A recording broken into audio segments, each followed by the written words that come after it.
Saudara, Kementerian Keuangan sedang merampungkan rancangan peraturan Menteri Keuangan alias RPMK yang akan meregulasi bea keluar komoditas emas sebesar 7,5 hingga 15%. RPMK ini akan diterbitkan pada tahun 2025 sehingga bea keluar atas emas bisa langsung diterapkan.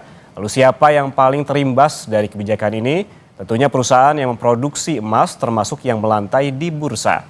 Kabar ini pun langsung direspons negatif oleh pasar. Namun sebelum membahas lebih jauh, lihat dulu apa kata Kementerian Keuangan terkait peraturan ini.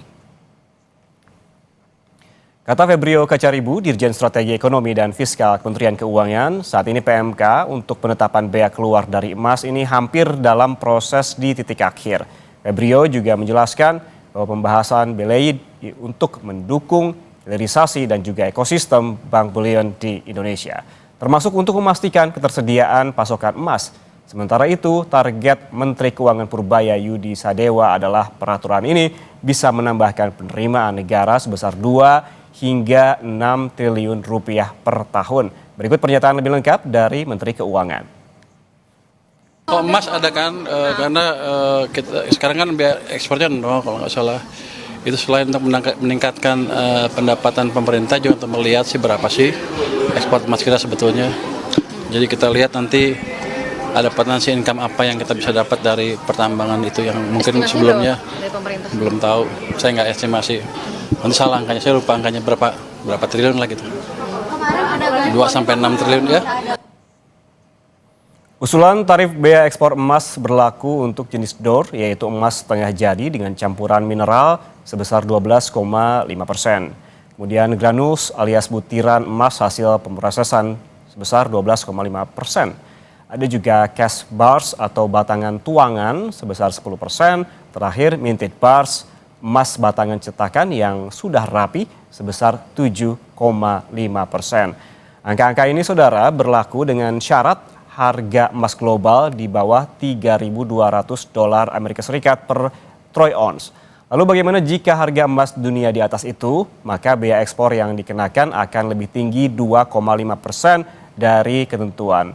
Lalu seberapa besar rancangan peraturan Menteri Keuangan ini berdampak ke saham-saham logam mulia di Bursa Efek Indonesia sejak diumumkan pada Senin pekan lalu? Kompas Bisnis menyajikan datanya berikut ini.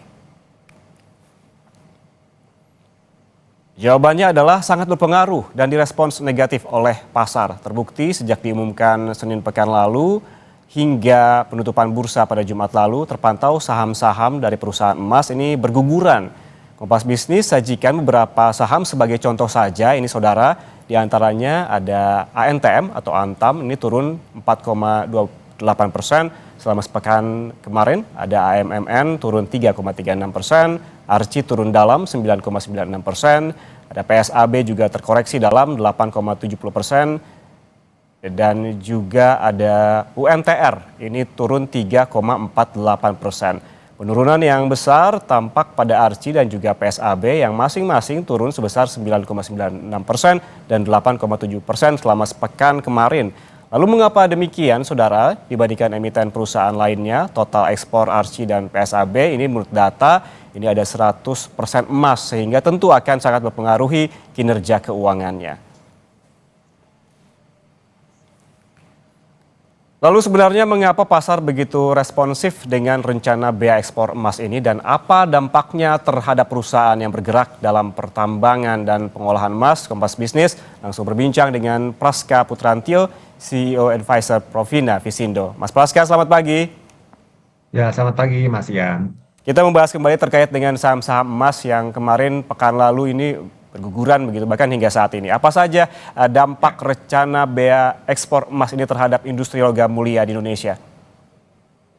Ya baik, jadi kalau saya lihat memang kan latar belakangnya karena harga emas ini kan dalam 1 tahun terakhir itu atau year to date lah kita bicara naik ya lebih dari 55%. Bahkan sudah mencetak rekor sampai di 4.200-4.300 dolar per troy ounce seperti itu, dan tentu saja Ini memberikan dampak positif buat para pemain tambang emas ya, yang kita lihat di bursa saham kita di antaranya seperti ada Antam, kemudian ada Archie, ada PSAB ya di Resources Asia Pasifik dan juga ada Bumi Resources Mineral yang mana mereka dominan bermain ya, kontribusi pendapatannya pada pertambangan emas seperti itu. Dan kita lihat memang terus saja langkah pemerintah ini sebenarnya tujuannya adalah cukup bagus karena ingin mengenjot apa namanya hilirisasi ya di sumber daya mineral emas. Yang kedua tentu saja berefek pada pendapatan negara, terakhir menekan ekspor ilegal. Namun tentu saja hal ini sedikit yang memberikan menurut saya sentimen negatif ke market pada emiten-emiten emas. Kalau yang dari saya amati itu khususnya misalnya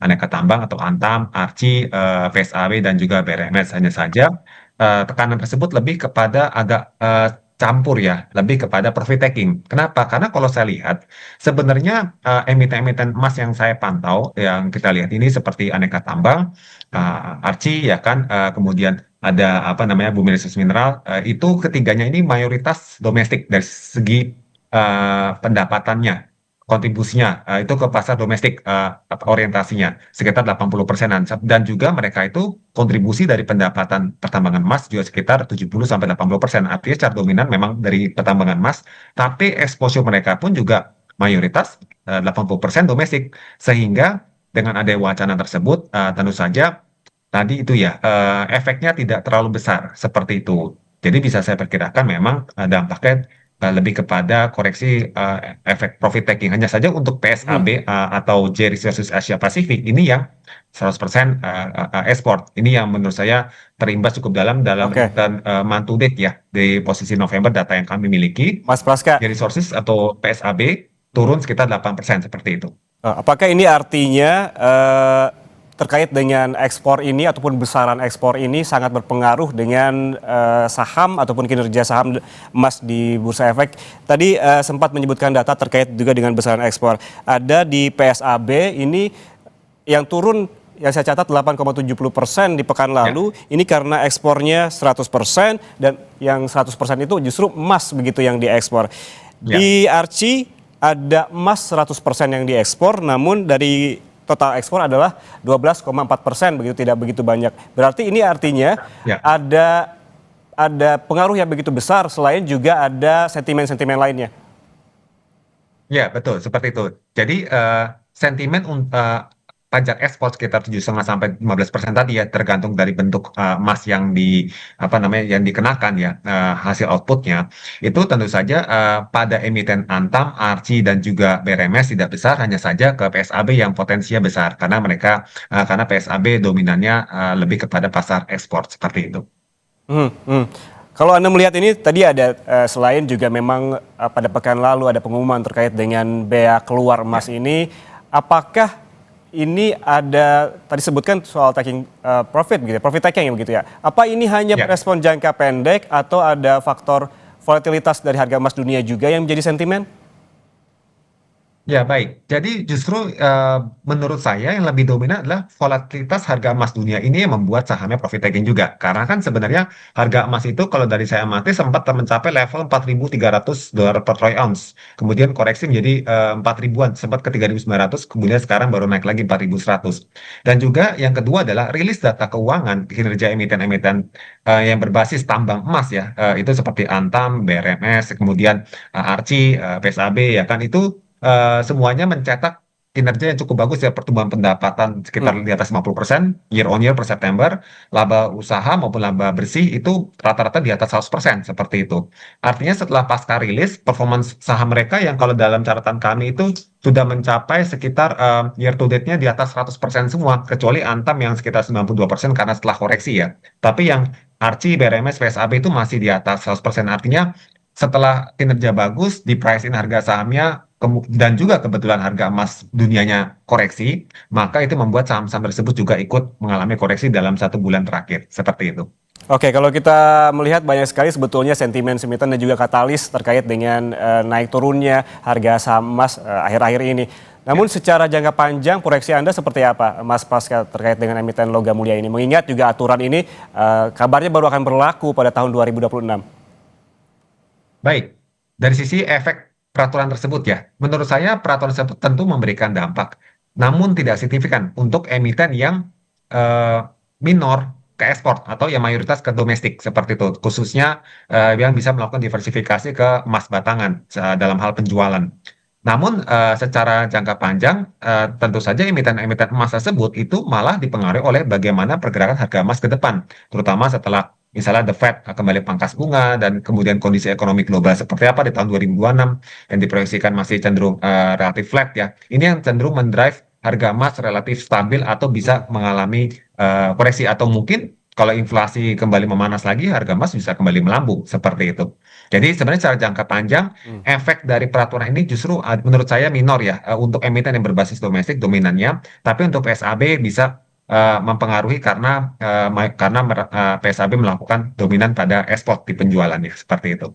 Oke, artinya berarti efeknya minor, kita lihat juga emitennya mana begitu, dan juga harus dianalisis, Ya, di research lagi begitu, bagaimana juga terkait dengan kisah statistiknya begitu ya. Dan juga yang perlu diperhatikan bagaimana kondisi global dan juga naik turunnya harga emas dunia begitu ya Mas Praska ya. Terima kasih ya. Praska Putrantio, CEO Advisor Provina Visindo atas waktunya bersama kami di Kompas Bisnis. Sehat selalu.